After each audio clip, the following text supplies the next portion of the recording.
Hey folks, today I wanted to demonstrate a little concept which I have devised for my metal project, The Scientist. I found myself not really liking the polished and obviously programmed drum sound of my music, and I began experimenting with a more raw and realistic sound, as if the drums were actually recorded in a home studio. The intro you just now heard was a little example of what I came up with. It was a little bit of a song I was working on for The Scientist. Now, I neither have the equipment nor the space to record real drums, nor do I have the finances for said equipment and space. So I'm really stuck with using virtual drums, such as addictive drums. I do have some slight experience with recording actual drums myself, and recently I've been in a small studio recording drums for my band R.O.T, so I kind of know what kind of sound I'm looking for. Well, like I said earlier, I'm using addictive drums. It also has all the expansion packs, but this video is more about the concept and the way I tackled certain issues to get what I wanted. And not a big part of this is the actual MIDI programming, so you know, if you have a free drum synth that has the bass raw sound you like, use it. I'd say the one prerequisite for this would be separate outputs for each drum. But, well, you know, if you have a plugin you'd like me to demonstrate with this, let me know in the comments and I'll get to it. Speaking of get to it, let's open up a new project in Reaper. And let's add a new instrument track. Let's see, Addictive Drums 2, which is pretty much my go-to drum synthesizer, or sampler rather. Now, Reaper asks if I want to build a routing, which is separate outputs for each drums, which I want, which because it's a pretty big part of how I do this. Now I have Addictive Drums loaded in with all the separate outputs. I'll get back to those later. First we're gonna configure Addictive Drums itself. So let's load up a preset I made. Let's see, my presets. R.O.T Studios drum kit. And there it is. And, oh, I can't read my script this way either. Oh, jeez. Okay, so as you can see, the setup is pretty basic. I'm not even using everything. You can also see that I have set all the faders and pan settings to neutral. Also all the effects, such as you know, the pitch envelopes, volume envelopes, inserts, they are all off. There's nothing on this kit, nothing fancy, just the pure kit sound itself. So this way I have direct access to the pure recordings of the drums themselves. This is the kick, snare, hi-hat, 2 toms, and the rest are the cymbals. Now, one important aspect of this is that I selected the drum samples according to how I would have a drum kit in real life. You know, the kick is selected for its smaller size, which has shorter decay and, well, is also more affordable. The snare is also something very specific to my tastes. I wanted a sharp, more grindcore-ish kind of snare sound. So I searched the internet and I found the Pearl Firecracker, and I really liked the sound of that thing, so I chose a drum sample that sounded most like it, which is also a 10-inch Pearl snare drum. The toms I also selected based on what I would get in real life. Though those could have been a different brand than Pearl, might also have been Tama or Sonar. I'm a big fan of Sonar as well. The cymbals. For the cymbals I chose pasty, because those often give a great bang for your buck in real life, and they work well with metal music. I've mostly had pasty cymbals back when I still had a real drum kit, so naturally I went for these guys. The splashes are, well, the closest to what I like. There weren't really any good pasty things in there. So again, I realize if you are using a free plugin, you might not have this much choice and flexibility, but just experiment with what you have, and I'm sure you'll come up with something cool, which you like. Anyways, we have our drum kit hacked together. The next thing I do is set Addictive Drums to route all the outputs to the external tracks. In Addictive Drums, the routing is the little arrows on each bus here, so it's usually set to master, but I'm gonna set it to separate out. You could combine them also with the master out, but the philosophy behind the individual tracks is that those are individual microphones of the kits.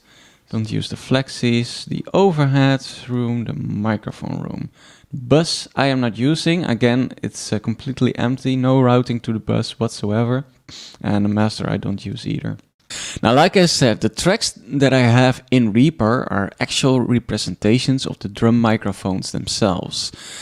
So I'm going to remove some of them as I don't have a huge setup going here. And usually what I'll do as well is create a little bus. Let's just call it the drum bus, give it a color. Oops. Random color. Of course it picks the most beautiful color. There we go. So I actually have a bus as well. So the actual microphones on my drum kit currently are a kick microphone, snare microphone, hi-hat, 2 tom microphones, a pair of overheads, and a room microphone. Now this setup is based on the microphones that I already have, plus 3 extra microphones that I could afford. In this case for the snare and the 2 toms. Of course, the sounds that I use here already have been going through a microphone and a preamp, and that has already colored said sounds. However, I found that in this case, emulating my own microphones, I get pretty close to the sound I am looking for. So what I do next is I'll load in Reefer. Let's start with the kick drum. And Reefer is a free plugin that comes with Reaper. It features several modes: EQ, gate, compressor, subtract, which is really handy for noise filtering. But in this case, I'm going to use the EQ as an impulse response filter of sorts, setting the shape to the frequency response of the microphones I'm using. Well, in this case, I'm using an old Akai ADM40 on the kick drum. So I'm just going to go to my presets and load that up. So this is more or less the frequency response of an Akai ADM40. Was a bit hard to figure this one out because it's not exactly a well-known microphone, and well, it's pretty old too, so any documentation is long gone. But of course, for the snare drum Reefer, we have the SM57, which you can find plenty of information on. Oh, actually, I don't have a hi-hat microphone. Oops. Let's delete that one. For the overheads, I'm using a Behringer C2 pair, which is, from what I don't actually have them yet, but from what I read on forums and reviews, is that they're a pretty good bang for your buck. So you can definitely expect an It's Cheap Does It Sound Good episode on those. And for the room microphone, I'm going to use my Behringer C1, which is a microphone that I actually have. So let's just quickly make a drum beat, which I totally forgot. So to demonstrate the difference in sound, I'm just gonna play back this tiny little drum beat I made, and then activate all the microphones emulations. So let's just start up.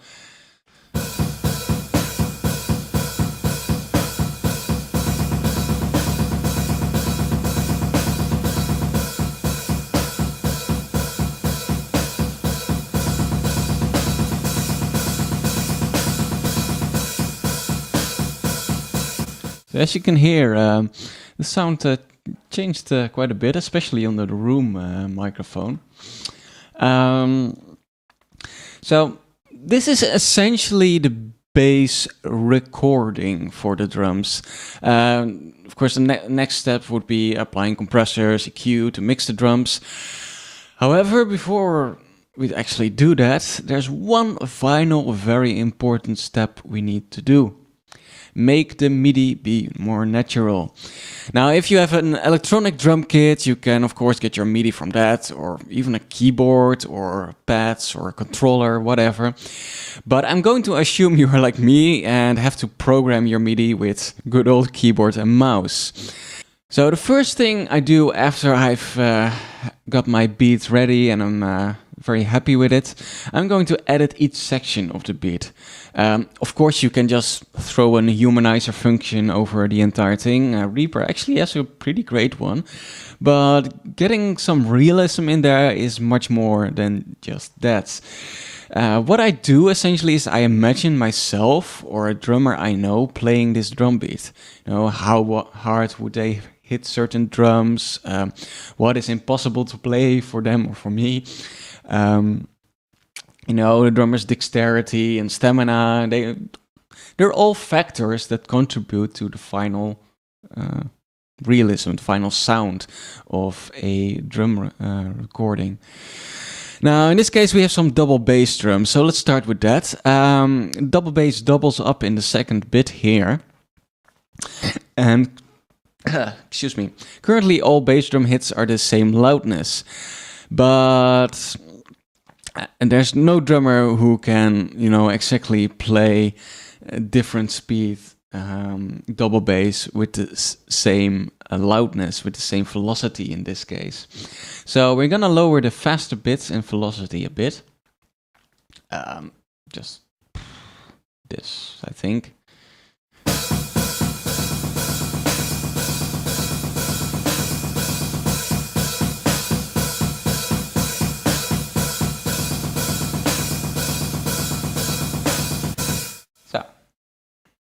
Well, that's already pretty close. Another thing I'll do now is humanize the parts separately. Having more variation in the faster parts, as that's much harder to play for the drummer. Don't overdo this, just very lightly. I'm just trying to imagine what, you know, the playing style would be for this. And I'm gonna set the timing a bit more on this one. Usually set the bias to minus as well. So the because I myself as a drummer, you know, tend to slightly play before the beat, but you might also have a drummer that slightly plays after the beat, and Reaper has this very handy timing bias in its humanizer function, but I usually have it somewhere around here. There we go. See how that sounds.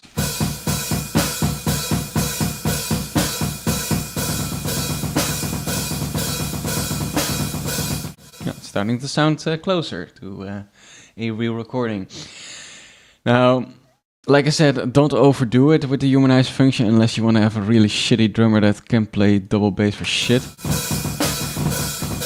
You get something like this. But yeah, it's, you know, the balance, that's the key here.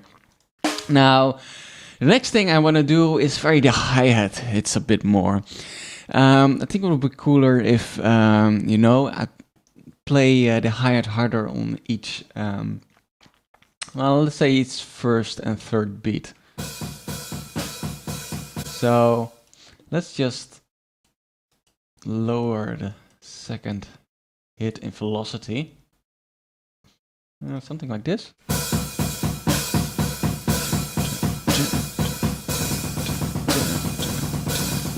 Yeah, that sounds pretty good.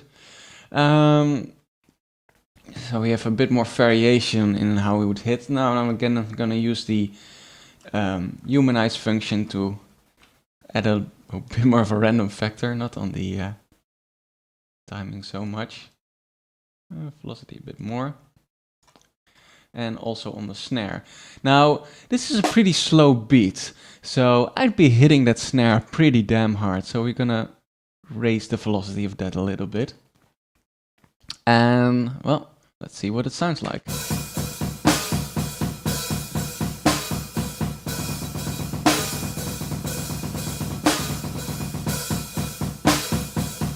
Yeah, that sounds a bit more like how I would play this.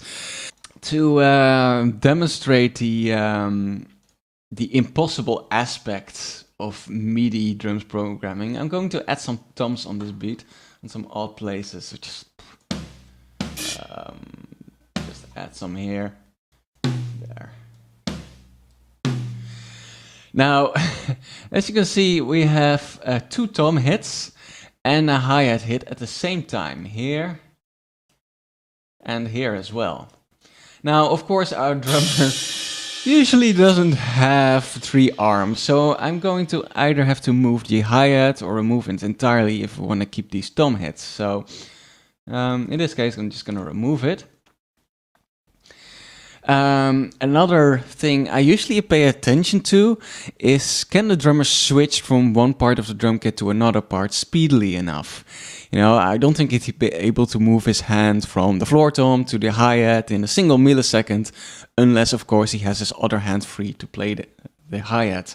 So, which is especially something to be considered in drum fills. And, you know, if you have polyrhythmic beats, it's a thing to consider, because you know, if you hear a lot of drums being hit at the same time, it kind of, you know, creates an effect of, well, is it like multiple drummers, or what is this programmed?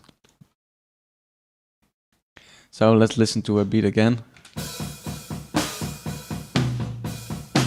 Oh, I forgot to humanize the toms, so let's do that. Yeah, sure.